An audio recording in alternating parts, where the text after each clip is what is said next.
अवैधानिक रूप से शाहजहाँपुर स्टेशन से 9 और 10 दिसंबर की रात्रि में जैसे कोई लश्कर का आतंकवादी जा रहा हो, उस प्रकार से उनको गिरफ्तार किया गया सादा वस्त्रों में। उनको बाद में ये बात पता चली कि ये पुलिस है। पहले उनको ये लगता था कि मेरा अपहरण हो गया है और मेरी हत्या हो गई, लेकिन बाद में जब पुलिस की बात आई तो पुलिस द्वारा उन्हें वहां से उठा करके लखनऊ ले जाया गया। फिर रात्रि में ही आजमगढ़ होते हुए, गोरखपुर होते हुए देवरिया ले जाया गया। वहां उनके साथ मारपीट की गई देवरिया कोतवाली में। उसके बाद न्यायालय परिसर देवरिया में मारपीट की गई। पत्रकारों से या किसी से मिलने नहीं दिया, परिवारजनों से भी, और मारपीट करने के बाद उन्हें जेल भेज दिया गया। जेल में उनकी निजता को हनन करने के लिए सीसीटीवी कैमरे लगा दिए गए। उनको खाना नहीं दिया गया, उनको दवाई नहीं लेने दी, उन्हें किसी से मिलने नहीं दिया गया, उनकी पूरी बातचीत को बंद कर दिया गया।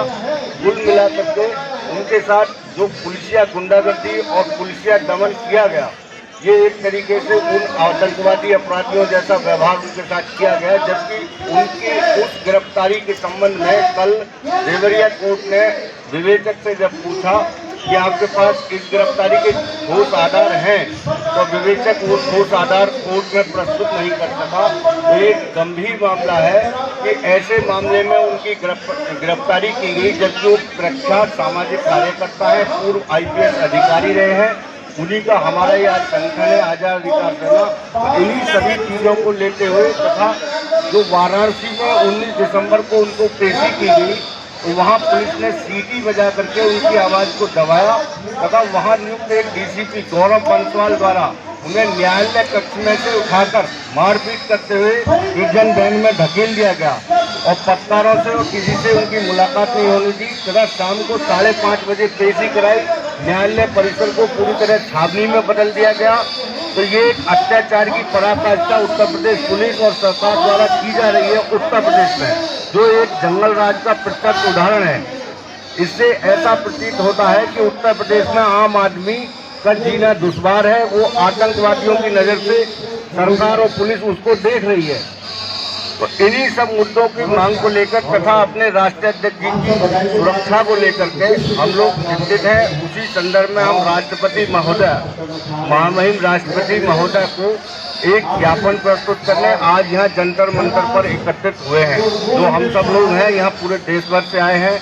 उत्तर प्रदेश के प्रत्येक जिले से एक 2 पदाधिकारी हमने बुलाए थे इसी विषय पर, और हमारा आंदोलन उनकी रिहाई होने तक, ऐसे मामले में जो फर्जी और झूठा मामला है जिसको CJM न्यायालय कोर्ट ने 2019 में खारिज कर दिया दीवानी प्रकृति का बताते हुए, DM लखनऊ ने 3 सदस्यीय समिति बनाई, उसमें भी उसको खारिज और निराधार माना गया।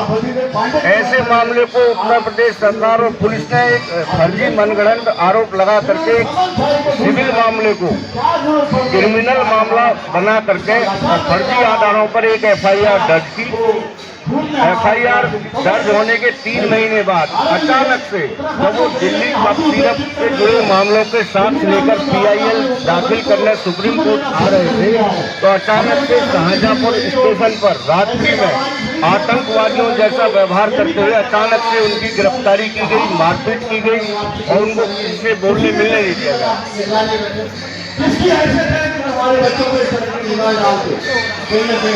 जी, ये दोनों मामले हैं। भ्रष्टाचार की मुहिम भी है इसमें, क्योंकि हमारे राष्ट्रीय अध्यक्ष जी प्रख्यात सामाजिक कार्यकर्ता है। वो देश भर के तमाम सामाजिक मुद्दों पर अपनी आवाज़ बुलंद करते हैं। सत्ता के विरुद्ध जो भी अनियमितता सत्ता की होती है उनको प्रकाश में लाते हैं। इन सब चीज़ों को आधार बनाते हुए तथा कप सिरप में तमाम माफियाओं को बचाने के उद्देश्य से उनको गिरफ्तार किया गया है। मेन मुद्दा इसमें कप सिरप कांड है, जो कप उत्तर प्रदेश सरकार की आंतों में जकड़ गया है। उस कप को निकालने के लिए सरकार ऐसी सभी आवाज़ों को दबाना चाह रही है और ऐसी सभी आवाज़ों को जेल में बंद करके उनको डराना, धमकाना और ये सब चीज़ यहाँ तक कि हत्या तक कराने का षड्यंत्र कर रही है। लोगों ने इस चीज का आह्वान किया है। अगला वो तय करें कि हमारा अगला कदम क्या होना चाहिए।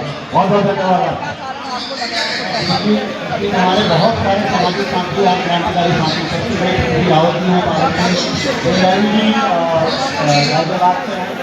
जी हाँ, ये भी एक मामला है कि वहाँ उत्तर प्रदेश में एक आईपीएस है अमिताभ यश, उनका कानपुर में अखिलेश दुबे प्रकरण में जमीनी मामलों में नाम सामने आया है।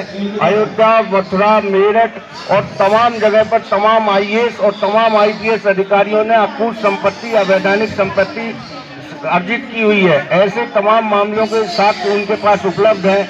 ऐसे ही एक अधिकारी है अमिताभ यश, जिनके संबंध में उनके द्वारा बार बार लिखित प्रार्थना पत्र जांच के लिए शासन और मुख्यमंत्री, प्रधानमंत्री तक हमारे राष्ट्राध्यक्ष जी द्वारा पत्राचार किए जा रहे थे। तो उस गिरफ्तारी में हमारे राष्ट्राध्यक्ष जी ने हमें जेल में मुलाकात के दौरान बताया कि उत्तर प्रदेश शासन में नियुक्त संजय प्रसाद प्रमुख सचिव गृह, जो मुख्यमंत्री के निजी सचिव हैं, तथा अमिताभ यश आईपीएस, जो इस समय एडीजी लाइन ऑर्डर है, और अमरेंद्र सैंगर, जो सीपी लखनऊ है, ये 4-5 अधिकारी तथा 1-2 डीसीपी, एसीपी भी हैं, जिनके खिलाफ उनके पास पर्याप्त साक्ष्य थे।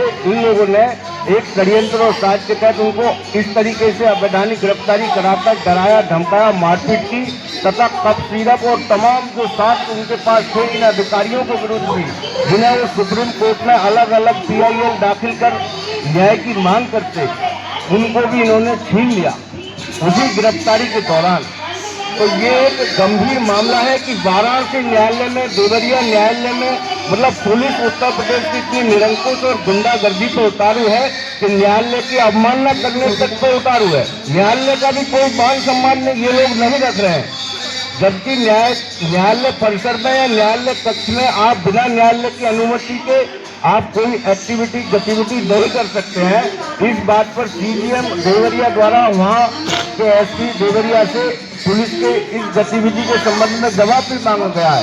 लेकिन बनारस में जो सीटी वाला कांड हुआ तथा दूसरा जो न्यायालय कक्ष में जबरन उठाकर DCP गौरव बंसवाल द्वारा जो प्रिजन वैन में ढकेला गया, इस संबंध में हमने बनारस कोर्ट के लिए तथा सुप्रीम कोर्ट और हाई कोर्ट के लिए एक contempt of court application move की है हमारे संगठन ने।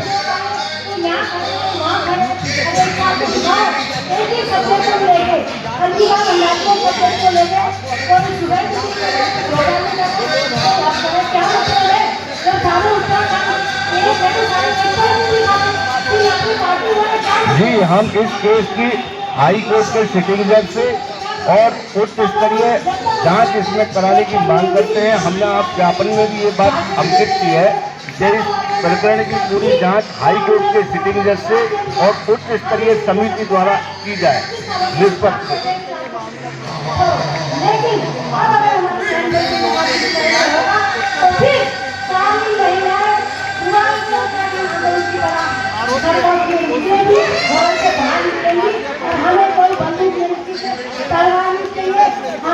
मुख्यमंत्री का बयान उनके अपने निजी आंकड़ों पर आधारित है। आम जनमानस में कफ सिरप की आप जांच कराएंगे तो हजारों बच्चों की मृत्यु उत्तर प्रदेश में हुई है, जिसको शासन और प्रशासन, जो इनके DM है, वो डीलिंग मैनेजर हो चुके हैं।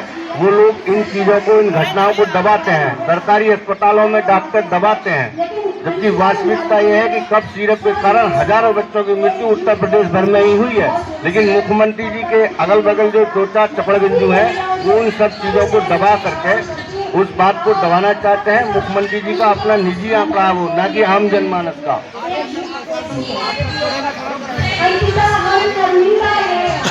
हमारी आगे की योजना ये है कि हमारे राष्ट्रीय अध्यक्ष जी की जब तक रिहाई नहीं होगी, तब तक हम जिले जिले ऐसे ही आंदोलन करते रहेंगे और सभी जगह पर देश भर में प्रत्येक जिले में जहां तक हमारी संख्या है, हमारा अभी छोटा संगठन है, तो हम उसी हिसाब से निर्णय लेकर के इसी प्रकार आंदोलन चलाते रहेंगे। जी बिल्कुल करते हैं। हम CBI की जांच की मांग भी कर रहे हैं और हाई कोर्ट के सिटिंग जज की अध्यक्षता में उच्च स्तरीय समिति बनाकर इस प्रकरण की पूरी जाँच हो कि इस प्रकार की अवैधानिक गिरफ्तारी उत्तर प्रदेश पुलिस द्वारा किन परिस्थितियों में की गई। जो रविवार के दिन भी इस आंदोलन को आगे बढ़ाने के लिए